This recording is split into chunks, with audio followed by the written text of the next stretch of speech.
you know, Clint Eastwood. I just...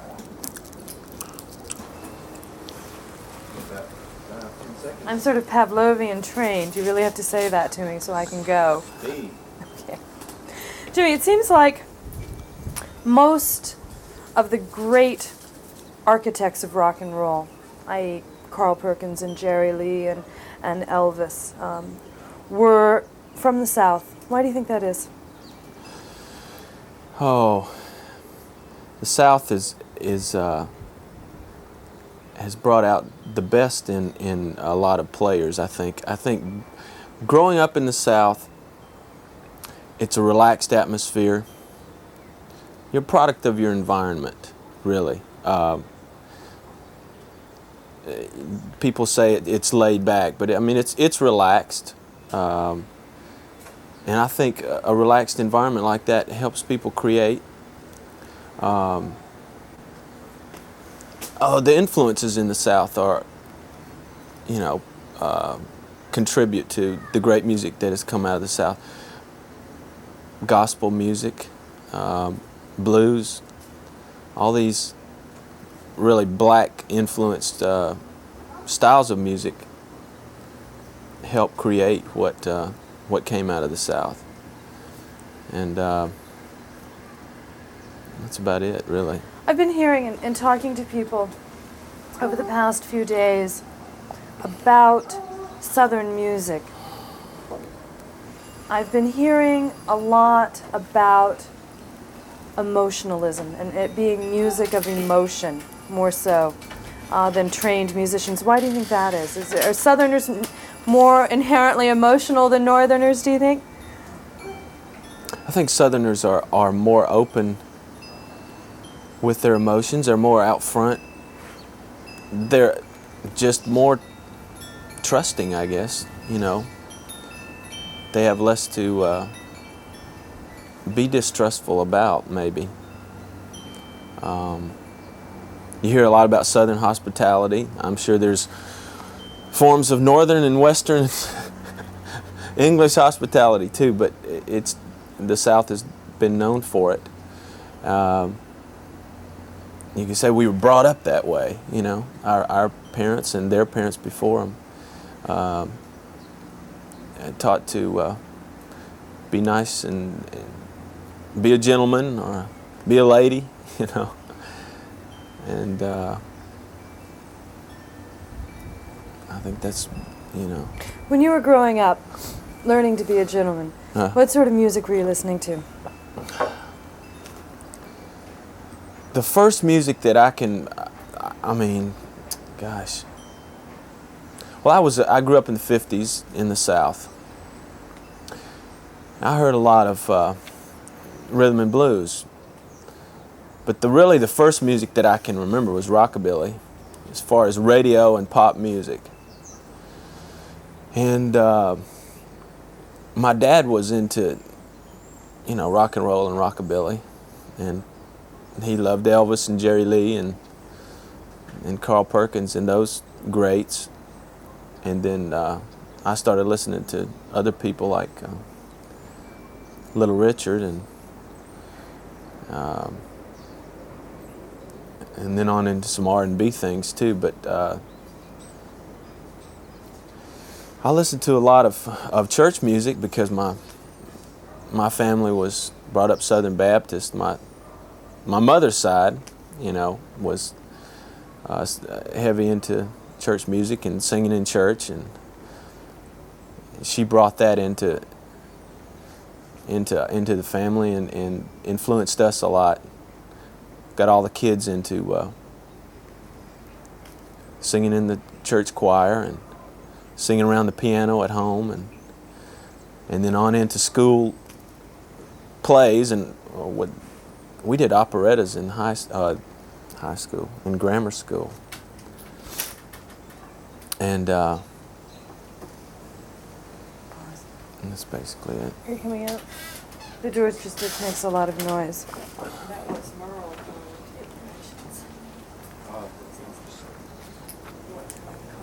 Virus. It's all I can do to hold my head up. I know a lot of, well, that's going around. Yeah. And traveling, Ooh. you know, you'll see I've been trying to dodge all that kind of stuff lately God, I because it's hope going you- around. I hope you continue.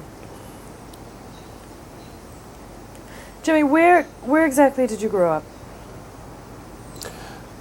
I was raised in, I was born in Birmingham, Alabama, but my family moved down to the coast, in Mobile, Alabama, which is right on the Mobile Bay and right on the water, and lived there for 20 years. And then a lot of my musical influence came from that area. And then moved, seemed like I always moved a state away, or just not too far. I always wanted to kind of stay close enough to the folks to drive home when I needed to or wanted to. But I moved to Georgia in 1970 when Southern rock really kind of was born, I guess. Now, how did you? And How's that for a lead-in? That was that was very good. And we'll get back to that in just 1 second. I want to ask, how did you decide to become a musician? Do you remember when you were aware of it? You wanted to be a singer? The memory that always comes to my mind, it's very vivid, was in the 5th grade in Mertz Grammar School in Mobile. I had the lead in the HMS Pinafore. We did these musicals, these operettas, every year, and the 4th grade I was a Sandman in Hansel and Gretel, but I didn't really have much of a speaking part. And so I had my big lead role as Ralph Rackstraw in HMS Pinafore. And just being in this play and singing the songs and being on stage, I got bitten right there. And I didn't feel shy. I felt this is where I belong, you know. This is where I'm comfortable. And so what did you do? What did you do to pursue that from the 5th grade on? To pursue that from the 5th grade on, I sang as much whenever and wherever I could. I continued on in the operettas in the 6th grade, and then got into my first combos, you know, my first bands in actually the 10th grade, but I got into the high school, or junior high school band it was, in the 7th grade. Started playing saxophone. My mom, her influence again, was involved there, and she said, "Jim, I like saxophone." And she had talked to my brother about getting in the school band, and he wanted to play clarinet. So he was a couple years older, and he played clarinet, and I played saxophone in the school band, and we played little duets together for, you know, at parents' parties. Got in our first, well, my brother, of course, always led the way, being 2 years ahead of me, and put his first band together when he was in the, I guess he was a sophomore in high school, and he put a band called the Vibrations together, and they did a lot of old rock and roll and honky-tonk music. And I hung around their rehearsals a lot. Of course, they rehearsed in our living room and later on in our garage when they got a little too loud. And I talked them into letting me sing every once in a while. And then I put my own band together in the 10th grade also. I guess that's when you either get enough money to, you know, with your summer jobs to buy an amplifier or buy a, well, my first PA system was a little amplifier with two 10-inch speakers and a microphone plugged into that. So I mean, you know, humble beginnings. So now you moved to Georgia in 1970? Yes, we were. The beginnings of Wet Willie were actually in 1969. The best players that we could find, myself, my brother Jack, who played bass for Wet Willie, became, we were called Fox in the beginning, Fox, and we were together as the Fox for a year in Mobile, and then wanted to move on to bigger and better things. Like, I mean, Mobile wasn't much of a music center at the time, and still isn't, but we heard about things going on in Macon, Georgia. Capricorn Records and Allman Brothers was the talk going on, and we packed up our trailer and our station wagon and headed on up there, and had a connection with Capricorn. A friend of our guitar players, was living there and had done some recording for Capricorn, and he said, "It's happening up here. They're looking for bands, and they're looking for groups to sign to the label." So pretty much on a whim, we packed it up and went on up there, and got to audition for one of the head honchos, actually the vice president of the label, back when you could really do a live audition for somebody on a label, and set up in a warehouse and started playing some of our original things, and he loved it and signed us that week. And I guess we were the second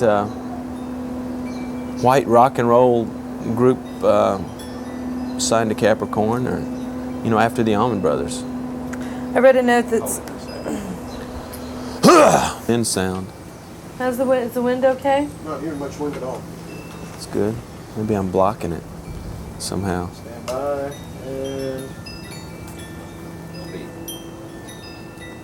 and I read a note that called Wet Willie the quintessential Southern bar band. How did that title come about? Wet Willie started in the bars, pretty much like a lot of other bands, and we were a good time band. We were, you could call us a party band or whatever, but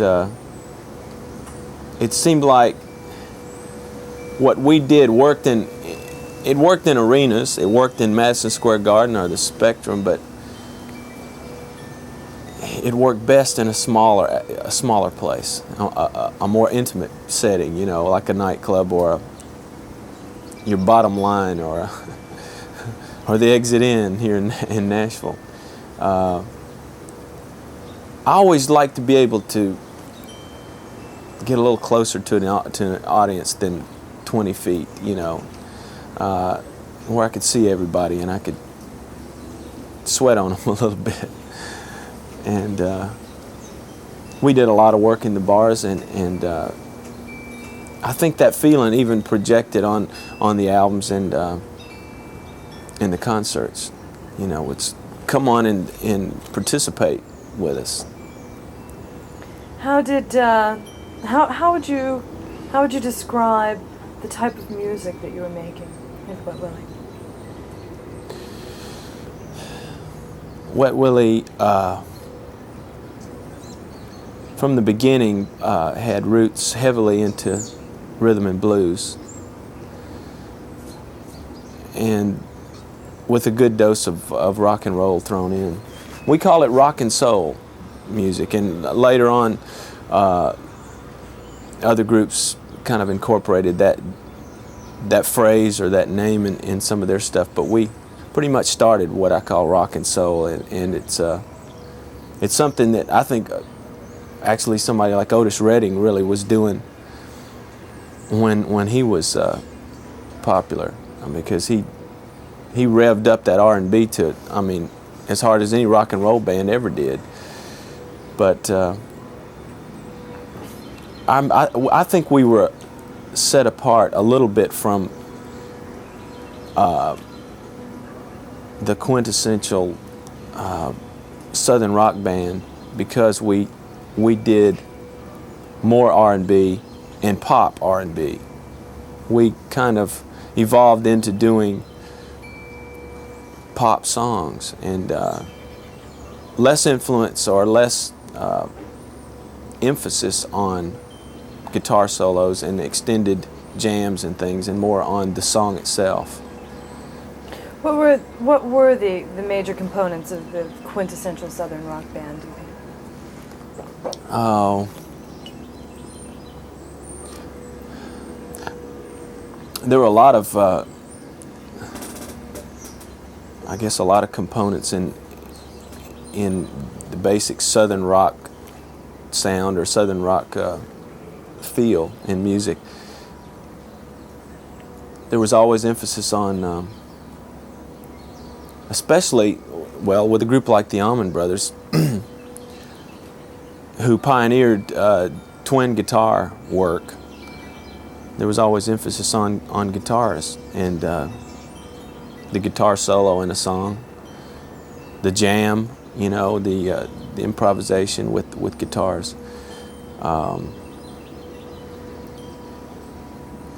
A lot of the bands had a country influence, and this was one thing. Wet Willie had a little bit of that in some of the earlier albums, and of course, growing up in the South, it's everywhere, and it's a good influence. But we kind of went on to do more R&B than that.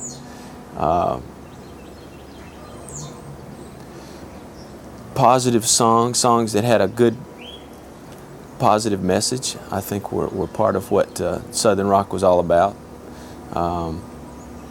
And honesty. I think there was a basic honesty throughout what we all did. We told a story from the heart, you know, and from the soul.